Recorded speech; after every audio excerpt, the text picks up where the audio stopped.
Good morning children. बच्चों, आप अक्सर ड्राइंग बनाते हैं, कभी ड्राइंग शीट्स पर, कभी चार्ट्स पर, फिर उन चार्ट्स को सजाते हैं और उसकी बाउंड्री पर टेप भी लगाते हैं। अब मेरे पास ये एक चार्ट है, मुझे इस पर टेप लगाना है। ये एक चार्ट है मेरे पास, मुझे इस पर टेप लगाना है चारों इसकी बाउंड्री पर मुझे टेप लगाना है। तो मुझे कितना टेप चाहिए? अगर इस चार्ट की लंबाई 3 मीटर है और चौड़ाई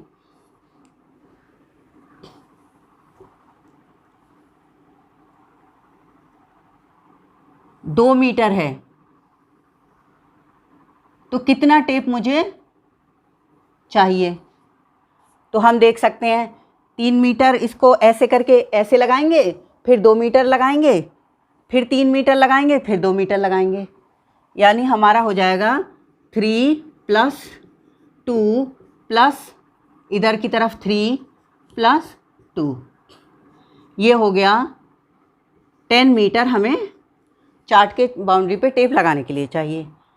अब इसमें अगर हम देखें तो ये भी लेंथ है और ये भी लेंथ है, यानी 2 बार लेंथ है, 2 बार लेंथ है, और ये इसकी चौड़ाई है और ये भी चौड़ाई है, 2 बार ब्रेथ है।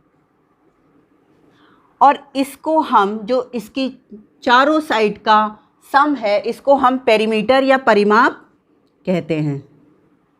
अब 2 हम दोनों में ही है तो बाहर ले लेते हैं, ये हमारा आ गया L + B। तो ये हमारा फॉर्मूला है किसी भी चीज़ का परिमाप या पेरीमीटर निकालने के लिए। अब हम देखते हैं इससे आता है हमारा या नहीं। 2L है हमारा 3 + 2, 3 + 2 हो गया 5, और 2 5 10। तो जब संख्याएं बड़ी होती हैं तो हम इस फॉर्मूले से परिमाप निकाल सकते हैं। बच्चों, किसान का एक खेत है जिसकी लंबाई 200 मीटर है और चौड़ाई 150 मीटर है। जानवर उसके खेत में घुस जाते हैं, तो खेत को जानवरों से सुरक्षित करने के लिए वो उसके चारों तरफ तार लगवाना चाहता है, कटीले तार, और उसकी वो 3 लेयर लगवाना चाहता है, एक के ऊपर एक 3, जिससे कि जानवर ना घुस सकें। तो उसको कितना तार चाहिए? तो सबसे पहले हम इसका परिमाप या पेरीमीटर निकालेंगे। लेंथ है हमारे पास 200 मीटर, ब्रेथ है 150 मीटर, और पेरीमीटर का फॉर्मूला है 2 × L + B। 2 × लेंथ हुई 200 + 150, ये हमारा हो गया 2 × 200 और 150 मिला के हुआ 350, और 350 का 2 × हो गया 700 मीटर। तो एक लेयर तार का लगाने के लिए उसे 700 मीटर तार चाहिए। अब उसे 3 लेयर लगाने हैं, ताकि एक के ऊपर एक, ताकि जानवर न घुस सकें। तो उसे तार चाहिए, कितना चाहिए? टोटल वायर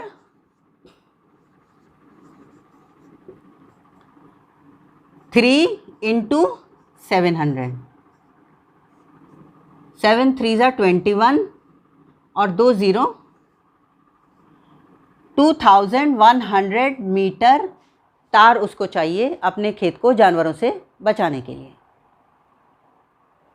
बच्चों, ये एक बुक है, इसको हम मेज़ पे रखते हैं या कहीं भी रखते हैं तो ये कितना स्थान घेरेगी?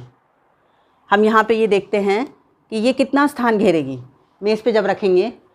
तो इसके लिए हम क्या करेंगे, इसको कैसे निकालेंगे कितना स्थान घेरेगी?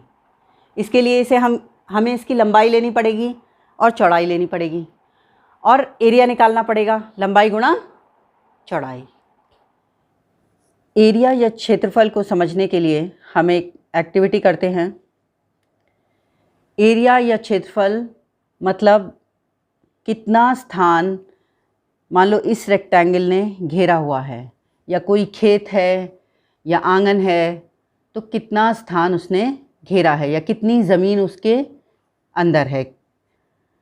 तो इसके लिए हम ये 5 इंच बाय 4 इंच का रेक्टेंगल लेते हैं और हमने 1 बाय 1 यानी लंबाई में 1 इंच और चौड़ाई में 1 इंच के ये स्क्वायर्स लिए हैं और ये देखते हैं कितने स्क्वायर्स इस रेक्टेंगल में आते हैं, वही इसका एरिया होगा।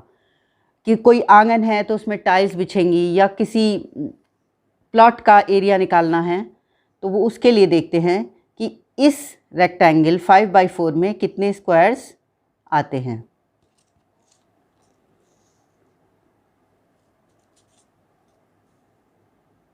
थ्री 4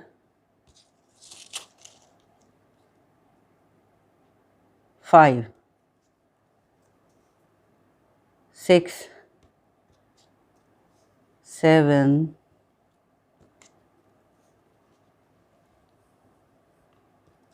8 6 7 8 9 10 11 12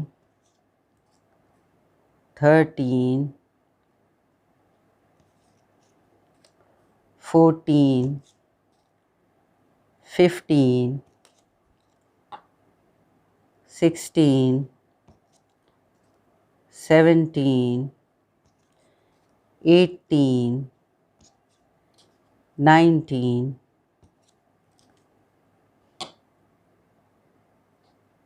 20। तो इस रेक्टेंगल की जिसकी लेंथ 5 इंच है और विड्थ 4 इंच है, इसको जब हमने 1 स्क्वायर इंच के स्क्वायर से या 1 इंच के स्क्वायर से इसको भरा तो ये हमारा हुआ एरिया 20 स्क्वायर इंच। और 20 हमारा एरिया आएगा अगर हम लेंथ 5 और विड्थ 4 को मल्टीप्लाई करें। 5 4 जा 20। तो इस तरह छोटे रेक्टेंगल या स्क्वायर्स का तो हम स्क्वायर लगा के एरिया निकाल सकते हैं, लेकिन अगर रेक्टेंगल बड़ा है तो उसको हम इस मेथड से नहीं कर सकते। उसके लिए हम सीधे करेंगे length into breadth. Area is equal to length into breadth, क्षेत्रफल लंबाई गुणा चौड़ाई। बच्चों अब हम एरिया का एक क्वेश्चन सॉल्व करते हैं। आम का एक पेड़ लगाने के लिए 25 वर्ग मीटर जगह चाहिए। रहीम के खेत की लंबाई तथा चौड़ाई क्रमशः 50 मीटर और 40 मीटर है। वह खेत में अधिक से अधिक कितने पेड़ लगा सकता है?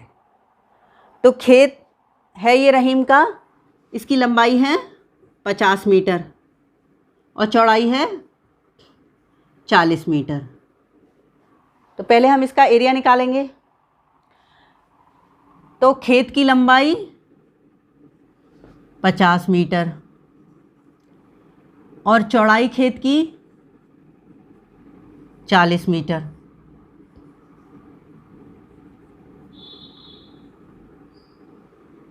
एरिया हो जाएगा खेत का L इंटू B। ये हो गया 50 इंटू 40। 5 4 जा 20, एक ज़ीरो इसका और एक ज़ीरो इसका, तो ये हो गया 2000 मीटर स्क्वायर। ये तो एरिया होगा रहीम के खेत का। अब एक पेड़ को कितनी जगह चाहिए? 25 वर्ग मीटर। तो एक पेड़ के लिए एरिया है जो पेड़ लगाने के लिए जो स्थान चाहिए उसको, वो है 25 वर्ग मीटर या मीटर स्क्वायर। तो अब कितने पेड़ लगेंगे? तो इसकी संख्या या नंबर निकालने के लिए हम क्या करेंगे? खेत का एरिया डिवाइडेड बाय पेड़, जितना एक पेड़ को स्थान चाहिए। तो खेत का एरिया कितना है? 2000 डिवाइडेड बाय 25। ये हम यहाँ पे करेंगे 2000 डिवाइडेड बाय 25। 25 से जब हम गुणा करेंगे तो ये 8 बार जाएगा। 8 5 ज़ा 40, 8 2 ज़ा 16 और 4 20, 200। तो ये हमारा हो गया 1 0 का 0। तो अधिक से अधिक 80 पेड़ लग सकते हैं। रहीम के खेत में 80 पेड़ लग सकते हैं। एक सवाल और करते हैं। एक आंगन की लंबाई 15 मीटर और चौड़ाई 10 मीटर है। आंगन की फर्श पर 0.50 वर्ग मीटर के कितने पत्थर बिछाए जा सकते हैं? एक पत्थर लगाने का खर्च 2.50 यानी 2.5 रुपया है। पूरे आंगन में पत्थर बिछाने में कितना खर्चा आएगा? तो आंगन की लंबाई है 15 मीटर और चौड़ाई है 10 मीटर। तो आंगन की लेंथ हो गई 15 मीटर और ब्रेथ हो गई 10 मीटर। तो एरिया कितना होगा आंगन का? एरिया या क्षेत्रफल ये हो जाएगा 15 × 10, 150 मीटर स्क्वायर या वर्ग मीटर। ये हो गया हमारा आंगन का एरिया। अब एक टाइल या पत्थर का एरिया है 0.50 वर्ग मीटर। तो एरिया जो है वो टाइल का 0.50 मीटर स्क्वायर। तो अब एक टाइल 0.50 वर्ग मीटर की है। अब कितनी टाइल्स लगेंगी? तो आंगन का area divided by area of the tile. Tile के एरिया से डिवाइड करेंगे आंगन के एरिया को। तो नंबर ऑफ टाइल्स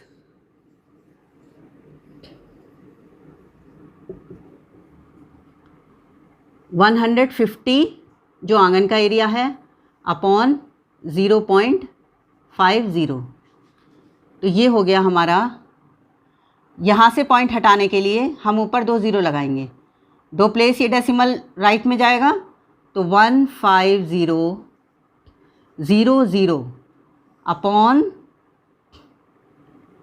550। ये डेसिमल हटाने के लिए 2 0 लग गए। 1 0 से कैंसिल। 5 3 ज़ा 15, 0 0। तो ये हमारा हो गया 300 टाइल्स। कितनी टाइल्स हुई?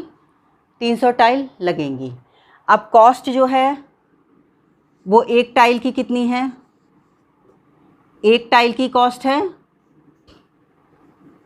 2.5 रुपया, 2.50 रुपये। तो कॉस्ट 300 टाइल की कितनी होगी? इसको 300 से मल्टीप्लाई करेंगे 2.50 को, तो 2.50 × 300। यहाँ हम करते हैं इसको मल्टीप्लाई 2.50 × 300। इसको रफ कॉलम बना लेते हैं। 0 0, 3 0 ज़ा 0, 3 5 ज़ा 15, 3 2 ज़ा 15 कैरी 1, 3 2 ज़ा 6 और 1 7।